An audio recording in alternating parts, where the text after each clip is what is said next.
بسم اللہ الرحمن الرحیم۔ صلی اللہ علیہ وآلہ وسلم پر وحی کا ابتدائی دور اچھے سچے پاکیزہ خوابوں سے شروع ہوا۔ آپ خواب میں جو کچھ دیکھتے وہ صبح کی روشنی کی طرح صحیح اور سچا ثابت ہوتا۔ پھر من جانب قدرت آپ تنہائی پسند ہو گئے اور آپ نے غار حرا میں خلوت نشینی اختیار فرمائی اور کئی دن اور رات وہاں مسلسل عبادت اور یاد الہی و ذکر میں مشغول رہنے لگے۔ جب تک گھر آنے کو دل نہ چاہتا توشہ ہمراہ لیے ہوئے وہاں رہتے۔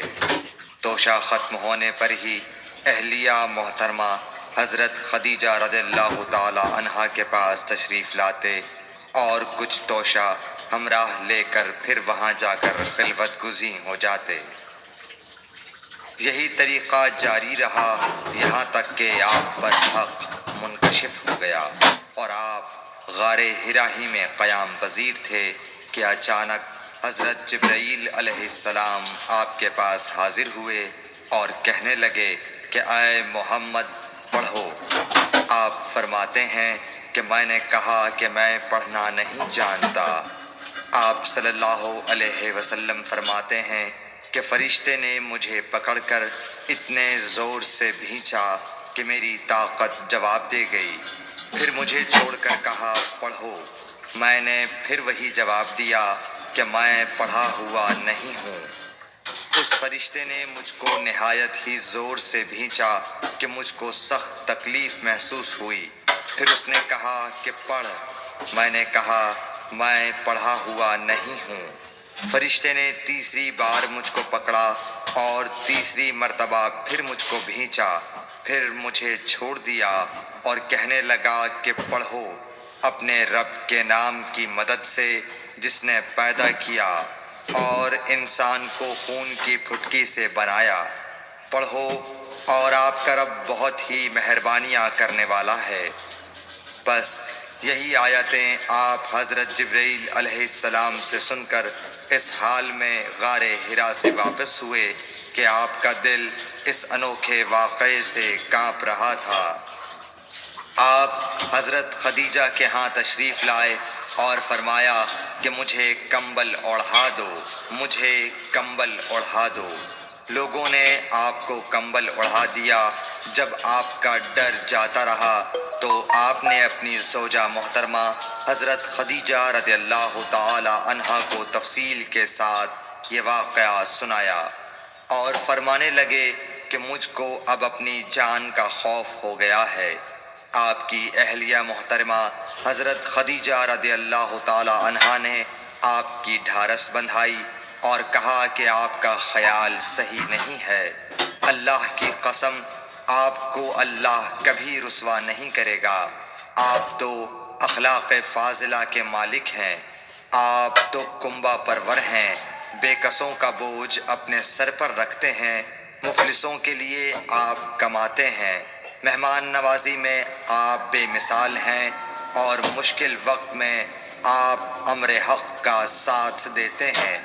ایسے اوصاف حسنہ والا انسان یوں بے وقت ذلت و خواری کی موت نہیں پا سکتا۔ پھر مزید تسلی کے لیے حضرت خدیجہ رضی اللہ تعالی عنہا آپ کو ورقہ بن نوفل کے پاس لے گئیں جو ان کے چچا زاد بھائی تھے اور زمانہ جاہلیت میں نصرانی مذہب اختیار کر چکے تھے اور عبرانی زبان کے کاتب تھے۔ چنانچہ انجیل کو بھی حسب منشائے خداوندی عبرانی زبان میں لکھا کرتے تھے۔ انجیل سریانی زبان میں نازل ہوئی تھی، پھر اس کا ترجمہ عبرانی زبان میں ہوا۔ ورقہ اسی کو لکھتے تھے۔ وہ بہت بوڑھے ہو گئے تھے، یہاں تک کہ ان کی بینائی بھی رخصت ہو چکی تھی۔ حضرت خدیجہ رضی اللہ تعالی عنہا نے ان کے سامنے آپ کے حالات بیان کیے اور کہا کہ اے چچا زاد بھائی، اپنے بھتیجے محمد صلی اللہ علیہ وسلم کی زبانی ذرا ان کی کیفیت سن لیجئے۔ وہ بولے کہ بھتیجے آپ نے جو کچھ دیکھا ہے اس کی تفصیل سناؤ۔ چنانچہ آپ صلی اللہ علیہ وآلہ وسلم نے از اول تا آخر پورا واقعہ سنایا، جسے سن کر ورقہ بے اختیار ہو کر بول اٹھے کہ یہ تو وہی ناموس معزز رازدان فرشتہ ہے جسے اللہ نے حضرت موسیٰ علیہ السلام پر وحی دے کر بھیجا تھا۔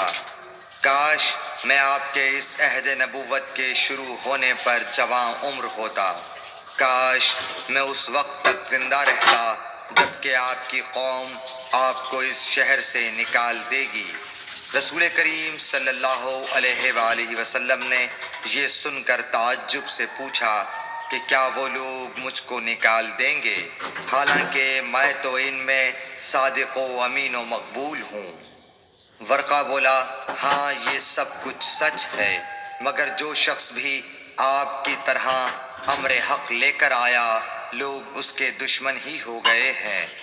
اگر مجھے آپ کی نبوت کا وہ زمانہ مل جائے تو میں آپ کی پوری مدد کروں گا، مگر ورقہ کچھ دنوں کے بعد انتقال کر گئے، پھر کچھ عرصے تک وحی کی آمد موقوف رہی۔